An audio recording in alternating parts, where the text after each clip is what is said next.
వందే మాతరం అంటూ తమ ప్రాణాలను సైతం లెక్క చేయకుండా యుద్ధ భూమిలో భారతదేశ రక్షణకు పోరాడి ప్రాణాలు కోల్పోయిన అమరుల కుటుంబాలకు, అవయవాలు కోల్పోయిన వీర జవాన్లకు వందే విశ్వ భారత్ వారు వీర పురస్కారాలు అందజేశారు. ఎంవిపి కాలనీ ఐఐఏఎం ఆడిటోరియం వేదికగా జరిగిన ఈ కార్యక్రమానికి ప్రముఖ సినీ నటి జయలలిత, సంగీత దర్శకులు గజల్ శ్రీనివాసులు విచ్చేసి పురస్కారాలు అందజేశారు.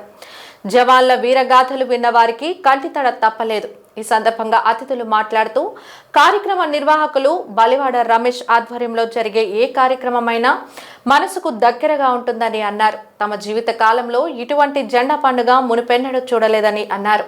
దేశ రక్షణలో వీరోచితంగా పోరాడి భారతీయులకు స్ఫూర్తిదాయకంగా నిలుస్తున్న జవాన్లకు వందనాలు తెలియజేశారు. రమేష్ మాట్లాడుతూ దేశ ప్రజల రక్షణ కోసం ఎండ, వాన, చలి, వర్షం వంటి కాలాలను లెక్క చేయకుండా శత్రువుల గుండెలను చీల్చి భారతావనికి స్వేచ్ఛాయువులను అందిస్తున్న సైనికుల సేవల గురించి ఎంత చెప్పుకున్నా అది తక్కువే అవుతుందని అన్నారు. పండగ నేను చూడలేదు, వినలేదు.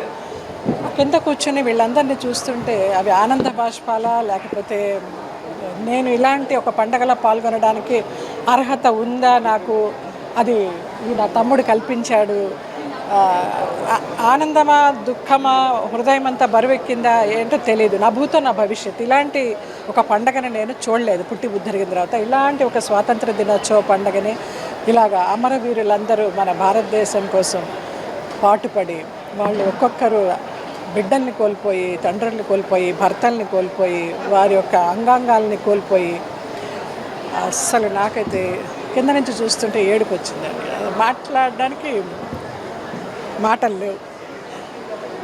ఇలాంటి పండగ ప్రతి సంవత్సరం కూడా నా తమ్ముడు ఆధ్వర్యంలో నేను చేసుకోవాలని వీరందరికీ, వీర జవాన్లందరికీ, ఇప్పుడు ఉన్నవారందరికీ కూడా శిరస్సు వంచి పాదాభివందనాలు తెలుపుకుంటూ ఆ భూమాతని మనల్ని కాపాడుతున్నందుకు వారందరికీ కూడా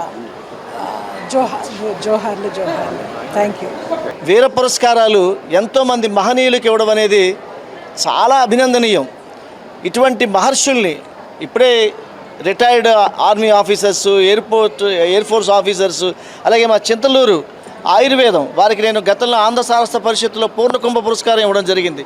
ఎంతోమంది దేశభక్తులకి ఎవరైతే సమాజాన్ని వారి యొక్క కృషితోటి వారి యొక్క వృత్తుల ద్వారా చైతన్యం చేస్తున్నారో వారందరూ దేశభక్తులే. కేవలము సరిహద్దుల్లో ఉండే సైనికులే కాదు, దేశంలో ఉండి వారి కర్మల్ని సత్కర్మగా భావించి దేశం కోసం బతికేవాళ్ళు, జాతీయ సమైక్యత కోసం బతికే వాళ్ళందరినీ కూడా ఈరోజు మా తమ్ముడు రమేష్ సత్కరిస్తున్నందుకు నేను మనస్ఫూర్తిగా అభినందనలు తెలియజేస్తూ, విశాఖపట్నంలో ఇంతమంది మహనీయులను తీసుకొచ్చి చేస్తున్నాడంటే అతని వెనకాల ఏమీ ప్రభుత్వం యొక్క అండ కూడా లేదు, ఆయన సొంతంగా చేస్తున్నాడు.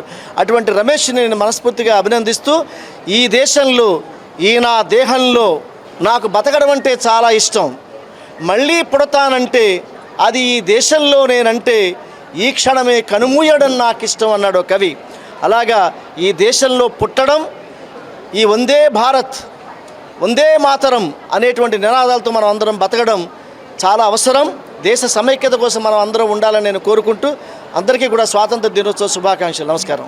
ఏదైతే భారతదేశానికి స్వాతంత్రం వచ్చిందో, స్వాతంత్రం తెచ్చిన మహనీయుల యొక్క సక్సెసర్స్ని, అంటే వాళ్ళ యొక్క ఈ వారసత్వం ఉన్న వారసులను తీసుకువచ్చి ఇలాంటి పురస్కారం చేసి దేశంలో ఎన్నో ప్రదేశాలలో చలిని తట్టుకుంటూ, వేడిని తట్టుకుంటూ ఎంతోమంది సోల్డియర్స్ వాళ్ళ ప్రాణత్యాగాలు చేసిన, వాళ్ళ యొక్క అవయవాలని భరతమాతకు దానం చేసిన ప్రతి ఒక్కరిని మనకి దగ్గరలో ఉన్న స్టేట్స్లో, అలాగే కొన్ని నార్త్ స్టేట్స్లో నుంచి కూడా ప్రతి సంవత్సరం ఈ యొక్క కార్యక్రమం అక్కడ నుంచి పిలిపించుకొని చేస్తున్నాం. ఈసారి ఇది 5వ సంవత్సరంగా ఉంది.